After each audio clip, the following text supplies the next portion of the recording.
Hello mga amiga, gwapo, gwapa. Magbabasa ako ngayon para sa ating lahat. Sana makinig kayo. Kung ayaw nyo makinig, basahin nyo na lang. Para mas maunawaan nyo ng lubos. Basahin. Salamat Panginoon at syempre sa aking Holy Spirit na nagbigay ng mensaheng ito ngayon. Nanawagan si Moises na maging masunurin ang Israel. Ngayon mga Israelita, upang mabuhay kayo ng matagal at makarating sa lupaing ibinigay sa inyo ni Yahweh, unawain ninyong mabuti at sundin ang tuntuning itinuturo ko sa inyo. Huwag ninyo itong daragdagan ni bawasan, sundin ninyo ito ng walang labis at walang kulang. Mag-react yung Holy Spirit ko dito sa to.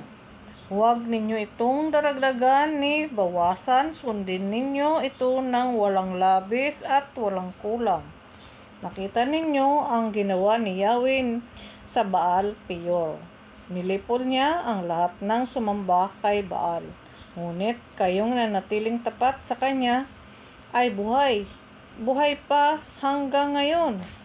Ngayon nga itinuturo ko sa inyo ang mga tuntuning ito upang sundin, unawain ninyo ito at sunding mabuti. Sa gayon makikita ng ibang bansa ang inyong karunungan at lawak ng pangunawa. Sa gayon hindi nila mapipigilang sabihin ang ganito: ang bansang ito'y matalino at may malawak na pagkaunawa. Sinong Diyos ang ibang bansa ang handang tumulong anumang oras liban kay Yahweh? Aling bansa ang may tuntuning kasing inam ng mga tuntuning ibinigay ko sa inyo ngayon?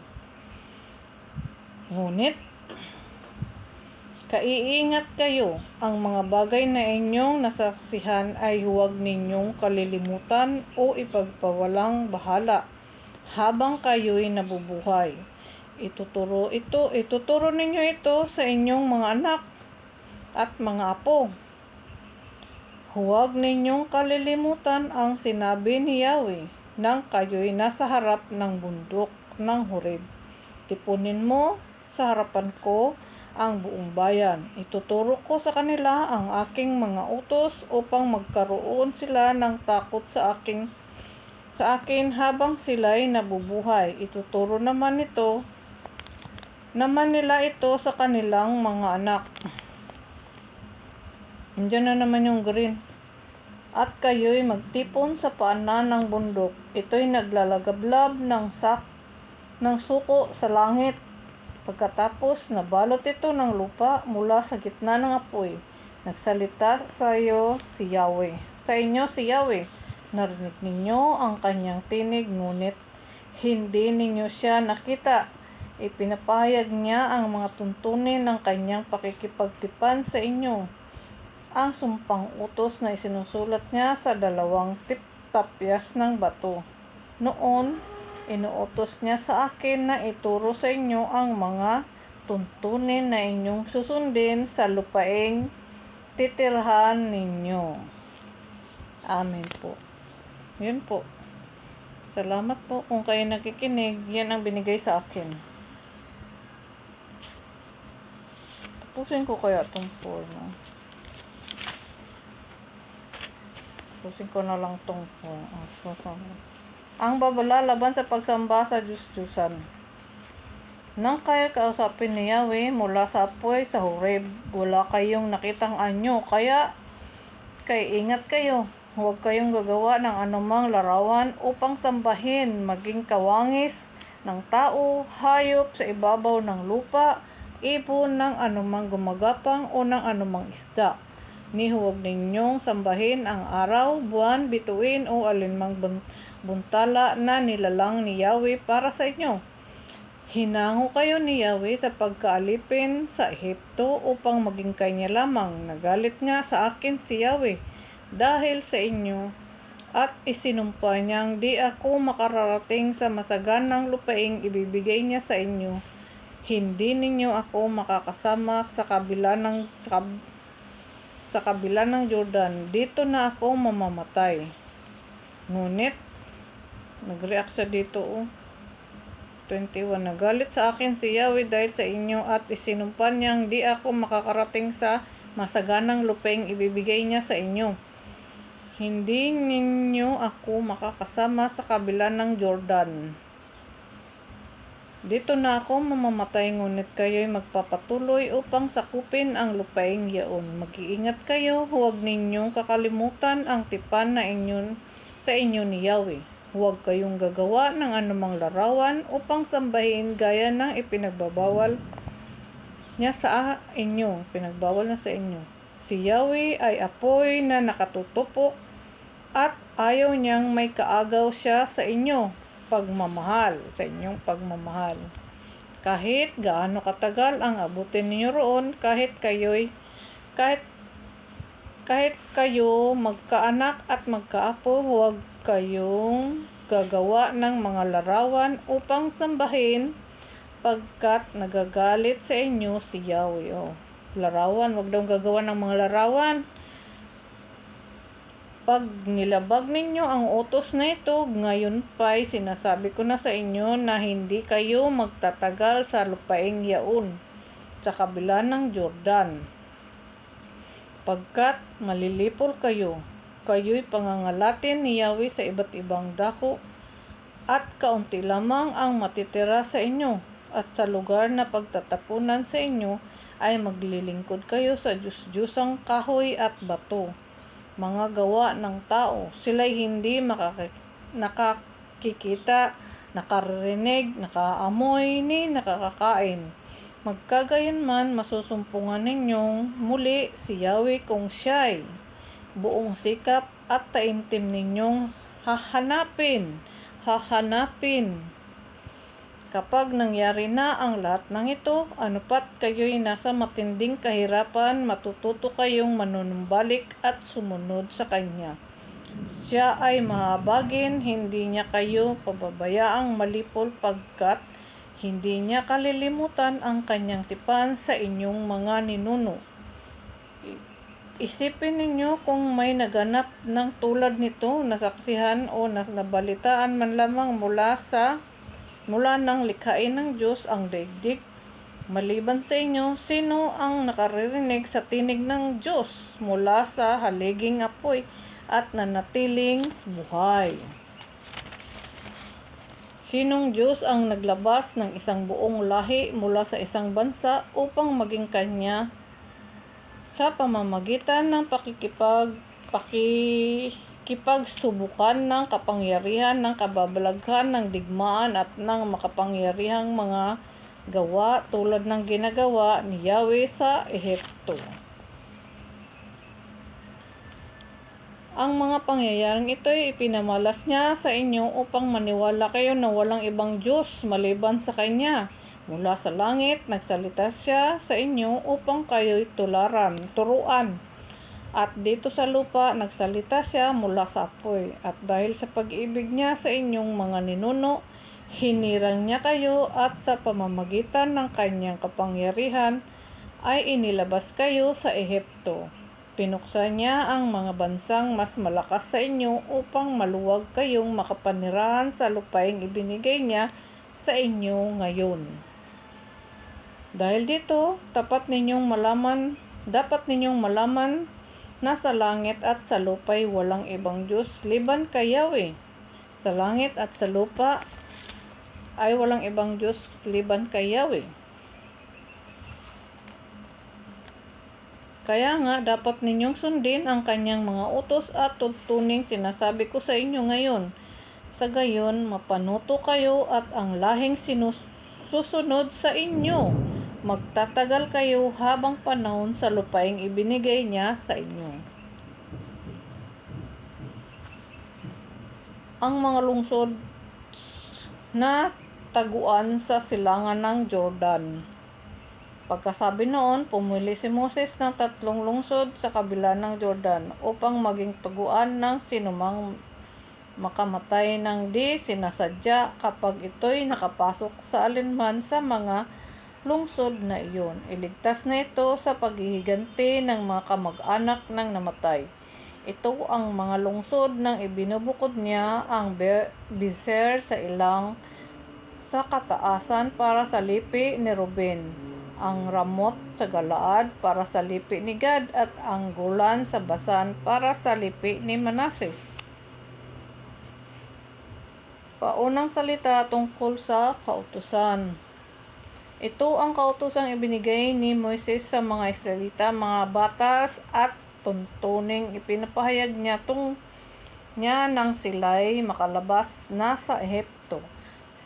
Sila noon ay nasa silangan ng Jordan sa kapatagan ng Bet Peor, sakop ni Haring Sihon ng mga Amoreo. Si Haring Sihon ay nilupig nga ni na Moises. Sinakop nila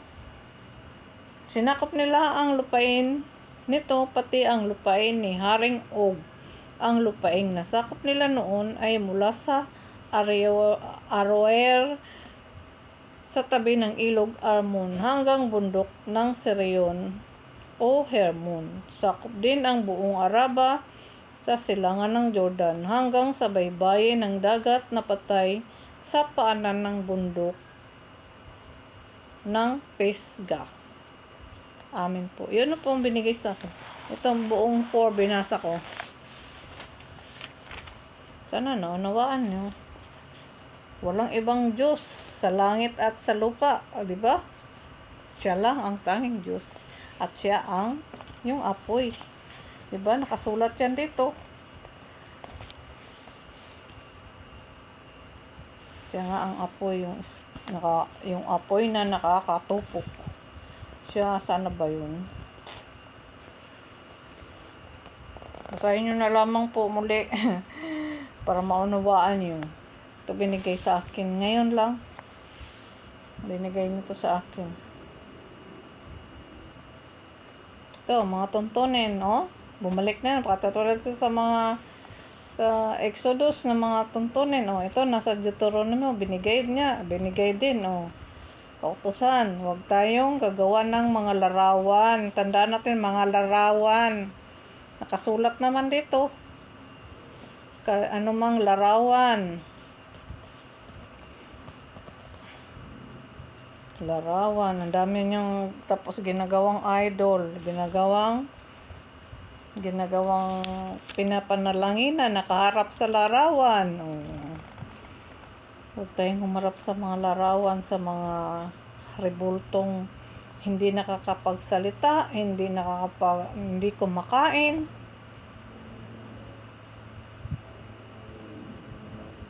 Hindi nakakalakad, hindi nakakahawak, o, diba? Tandaan natin yan.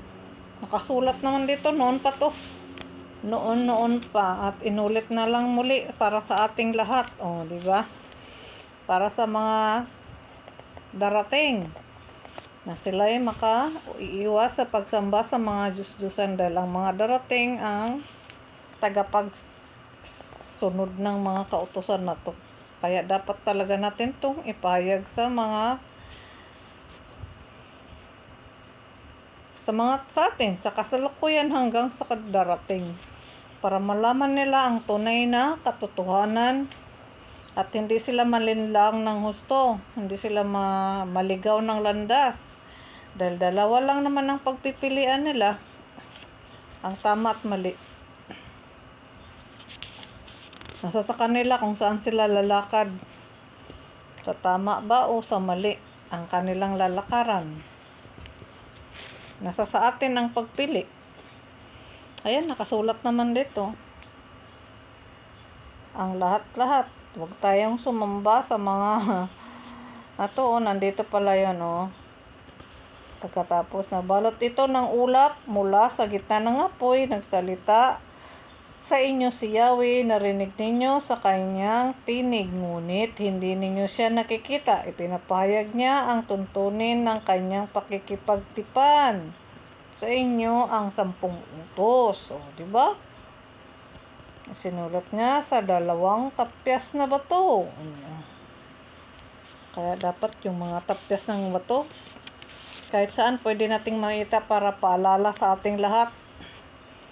Kasi saan man tayo naroroon, nababasa natin lagi kasi paalala yan sa atin eh. Huwag tayong gumawa, isa lang ang ating Diyos. Diyos sa langit at sa lupa ay isa lamang. At yung sumilang sa atin, isa lang. Nakasulat naman dito lahat. Yung mga sinasabi ko, nababasa ko dito yung iba. Kaya nandito pala talaga. Noon pa talaga nakalibing, nakasulat na dito. Nakasulat na.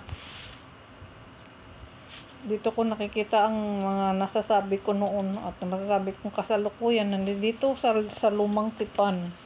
Nandito yung iba. Yung iba, hati-hati.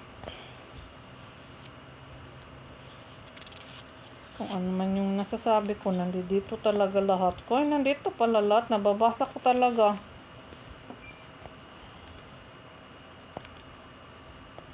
Nakapaalala pa dito ng Panginoon, nag-react sa dito. Huwag ninyo itong daragdagan, bawasan. Sundin ninyo ito ng walang labis at walang kulang. Tandaan natin yan, sundin natin ng walang labis, walang kulang. Ito kautusan ng Panginoon, tuntunin niya para sa atin. Susundin lamang natin. Kung hindi natin nasunod, tayo lumakad sa maling daan. Kung sa tamang daan tayo lumakad, ay mas makakabuti para sa atin. Diba? Nakakabuti yon para sa atin. Kaya dinggin natin ng Panginoon. Kung tayo may mga pandinig, kung wala tayong pandinig, hindi nga natin susundin, no? Ang ating mga budi, ang ating sinusunod. Kaya kailangan nating sumunod sa ating Panginoon. Walang ibang Panginoon sa langit at sa lupa, kundi siya lang ang Panginoong Diyos. Na nakakatupok. Siya ang apoy na nakakatupok. Di ba? Kahit saan siya, natutupok talaga tayong lahat. Pag ginusto niya. Siya ang bumubuhay at siya ang pumapatay. Naunawaan niyo ba yan? Nakasulat naman lahat dito. Kung hindi to nakasulat dito, hindi natin to At tsak naman tayong lahat may mga ganoong nakasulat ang lahat dito.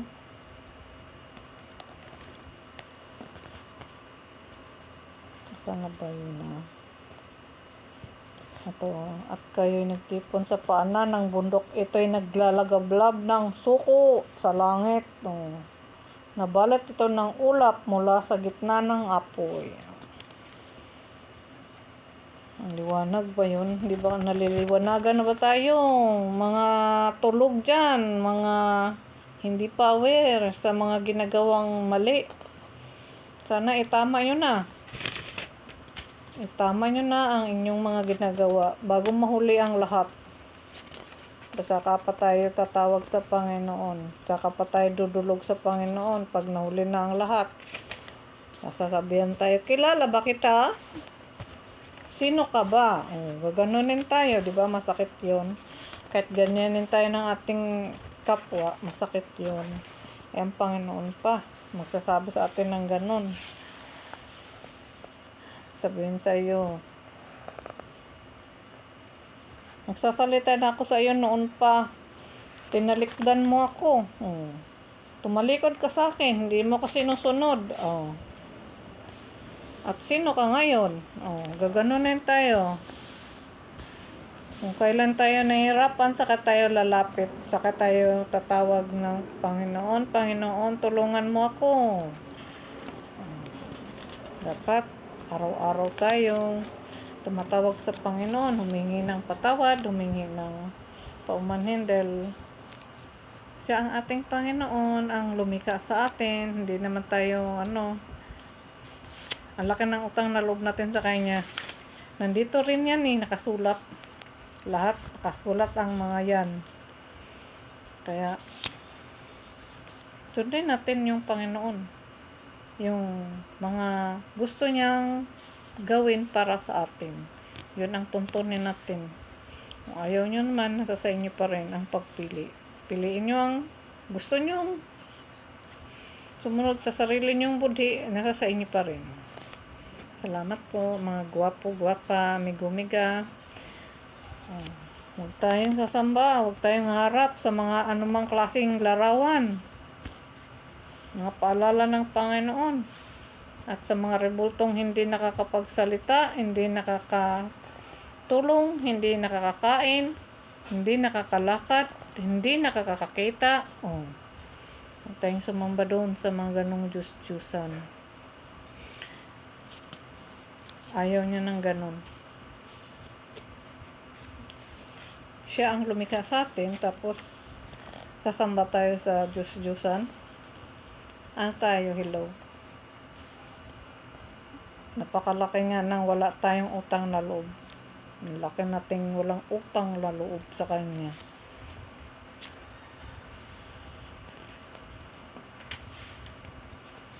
Salamat po. God bless everyone.